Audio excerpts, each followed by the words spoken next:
Итак, продолжаем свое вещание. В ближайшие несколько минут будем говорить о том, что волнует родителей. Вот родителей школьников, родителей детей до 18 лет.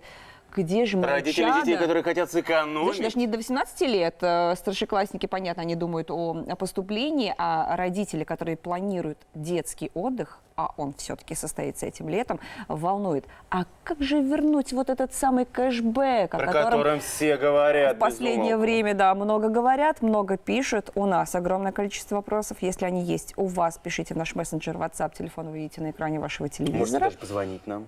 Да, Почему и это и тоже нет? возможно. У нас в гостях вице-спикер регионального парламента, председатель Всемирного Курултая Башкир Эльвира Айткулова. Эльвира Ринатовна, доброе утро. Доброе утро. Но вы тоже мама, вы же тоже столкнулись уже вот со всей этой системой. Вы отправляете ребенка в детский Лиля, хочу лагерь. сказать, что система классная, потому что в Супер. этом году уже у меня ребенку 13 лет, у нее есть подруги, которым 14. И они вот собрались, сами зашли на сайт. В этом году система изменилась. То есть, если раньше мы приобретали через профсоюзы, родители Путевки ходили в детские лагеря. детские оздоровительные лагеря. Сейчас дети заходят на специальный сайт, ссылка Сами? сами Да, они больше заходят, знают, дети. заполняют, то есть там очень простая форма, заполняют форму, загружают туда сканы документов, отправляют заявку. Вот буквально у меня ребенок и ее подруги этим занимались, и за короткое время приходит ответ: сходите, рассчитайтесь. И все, путевка на руках. Поэтому у меня ребенок 2 июня уезжает в лагерь с большой компанией девочек, которые вот, прям скажу, подсуетились, потому что мы еще так, родители, переваривали эту информацию, новые условия, они уже все адаптировали, залезли, все нашли, все заполнили. Сами, На каком короче сайте, говоря. на каком ресурсе? А сайт, чтобы его сложно достаточно произносить, его надо зайти на сайт Министерства образования, там все есть, либо загуглить специальные сайты для покупки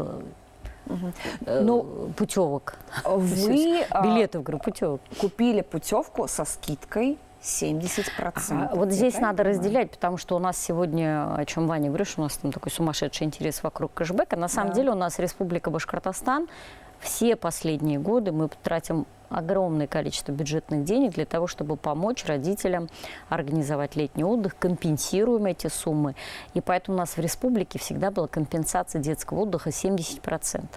Вот первый заезд, на нашем примере говорю, мы покупали как раз по такой схеме. То есть минус 70, и мы как родители оплачиваем оставшуюся сумму. Вот мы оплатили 6 тысяч, мы оплатили. Да. И То ребенок есть, на 21 день. Какая сладкая цена. да, 6 6 тысяч. А Да. вот в эту сумму... то Вот есть, вернее, даже это не кэшбэк, это региональная поддержка. И здесь уже в чем отличие? То есть мы уже платим только ту сумму, которую вносим, 6 тысяч. То есть никакого кэшбэка нет. По кэшбэку история другая. То есть 50% возмещает федеральный центр и 30% добавляет региональный. То есть в сумме мы получаем 80. Те, кто будут получать по кэшбэку, разница между региональной программой в 70 и 80 получается в 10%. Но уже, чтобы получить по кэшбэку, там уже ряд условий. То есть сам лагерь должен быть зарегистрирован в специальном реестре. Вот. Обязательно он должен войти. Сегодня у нас 30 лагерей вошли в этот реестр из республики. Либо они заходят самостоятельно, либо через туристические компании. А более 100 загородных лагерей в республике Башкортостан. То есть уже ограничивается выбор.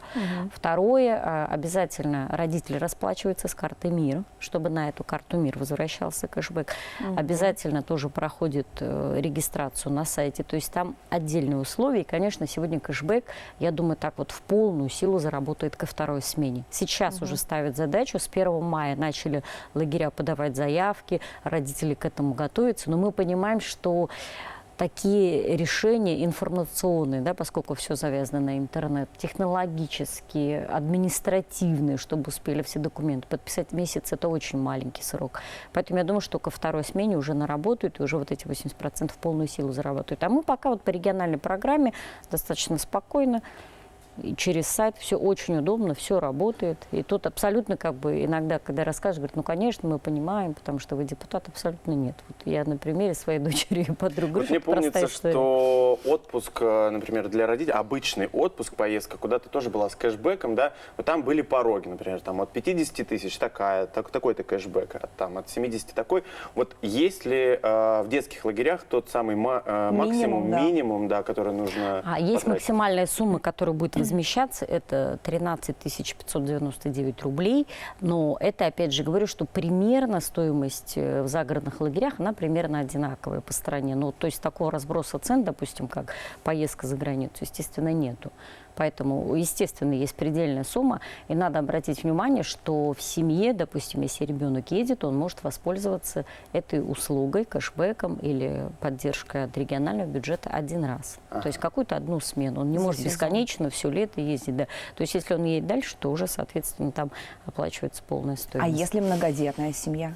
Ну, каждый ребенок имеет право, да. Либо на кэшбэк, либо Да, на либо региональная программа, либо кэшбэк, да. Но надо сказать, что у нас был очень серьезный прошлый год, потому что прошлый год у нас все лагеря были законсервированы, летнего отдыха не было. И в этом году, конечно, небывалый спрос, потому что дети соскучились, родители хотят детей отправить отдыхать. Ну и второе, конечно, лагерям вот этот период такого без времени, без детей, без финансовых средств, сложно было остаться на плаву, и поэтому сейчас вот идет как раз процесс включения в реестр лагерей допущенных, чтобы они могли принимать детей, и пока еще не все лагеря успели войти в этот реестр. Один такой из самых главных, мне кажется, вопросов сейчас. Нужна ли прививка от коронавируса при поступлении в лагерь? Да. Вот здесь надо делить тех, кто работает с детьми, и самих детей. Вот самим детям нужна свежая справка о том, что он не контактировал с больными ковид. ПЦР. Это выдают не ПЦР, а просто справку, что не было контакта с больными. ПЦР не нужен детям. И при этом дети, остальное, понятно, справка, анализы, прививки, вот к этому прилагается еще справка. А вот весь персонал, который будет работать с детьми, там нужен ПЦР. Причем и родители, и дети заезжают в лагерь, и это вот подобие обсервации, да, то есть туда не приезжают родители, не имеют права персонал куда-то выезжать. То есть это будет уже... За безопасность. Да, это безопасность, и это отслеживается. Сегодня Министерство здравоохранения здесь подключилось в поддержку Министерства образования, чтобы все-таки на уровне организовать, и родители были спокойны, и персонал был спокоен. Поэтому здесь, я думаю, что должно пройти достаточно спокойно. Не вакцинация, а именно ПЦР.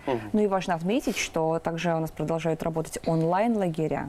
По примеру Онлайн-лагеря в прошлого прошлом лета. году это было просто спасение. И в этом году онлайн-лагеря, и пришкольные лагеря будут, и профильные лагеря будут. И по хэштегу «Каникулы дети Башкортостана» можно посмотреть все, что есть в этой части, потому что в этом году у нас и патриотические смены будут, и языковые смены. Я тут уже как Всемирный Курултай-Башкир хочу сказать, потому что БСТ смотрит по всей территории России, Да. что мы продолжаем принимать заявки от детей, которые проживают в других субъектах Российской Федерации и хотели бы отдохнуть в лагере с погружением в башкирский язык. У нас вот такой первый лагерь организует, будем говорить, наш интернат, гимназия наша имени Рами Гарипова, то есть там будут они принимать детей. Вот такая вот языковая среда будет формироваться. То есть разных профильных смен будет очень много. И, конечно, поскольку в прошлом году такая пауза была, много поработали взрослые над контентом. А что будет в лагерях происходить? Потому что Пишет- раньше... Ага, Пишет наша вопрос. телезрительница: я одна воспитываю 3 детей, 1 ребенок инвалид. Мы можем получить путевку в лагерь, а также вернуть деньги за лагерь? Могут все. И вот еще отличительная черта этого года, я думаю, все обратили внимание, и в послании об этом президент тоже говорил, то есть если раньше возмещение стоимости для того, чтобы вернуть эту стоимость, требовались определенные условия, там и определенные справки, состав семьи, многодетность, доходы учитывались. Вот с этого года всем детям, вне зависимости, то есть, да, в какой семье воспитываются, какие доходы у родителей, состав семьи. Поэтому обязательно надо регистрироваться, подавать документы. И, конечно, для детей-инвалидов тут, наверное, больше санаторный отдых, но мы все-таки говорим про загородные лагеря. Вся подробная информация на сайте Министерства образования Республики Башкортостан. Ну и, собственно, вот вы практически с корабля на бал, вы прямо сейчас отправляетесь на форум писателей, который проходит в столице Башкортостана. Форум писателей – это абсолютно такой новый формат для нашего писательского сообщества, и инициативу Всемирного Курултая-Башкир мы благодарны поддержал глава Республики Башкортостан, то есть он понимает, поддерживает писательскую среду. И вот сегодня будет встреча с радиоречием у писателей. Вчера был первый день работы, и вот мы сегодня будем как мозговой штурм проводить, да, что вообще писатели ждут от государства, что государство ждет от писателя, да, то есть какое плечо поддержки. Поэтому я думаю, что это будет такая встреча интересная с самыми такими нашими авторитетными людьми, которые формируют общественное мнение. Поэтому, конечно, вот мы прям вот отсюда, да, отправляемся. Всем и писателям от нас, пожалуйста, Обязательно, привет. Лилия, Спасибо вам со огромное. Вице-спикер регионального парламента, председатель Всемирного Курултая Башкир Илья Айткулов была сегодня вместе с нами. Вам хорошего дня, классных Всем хорошего дня. выходных.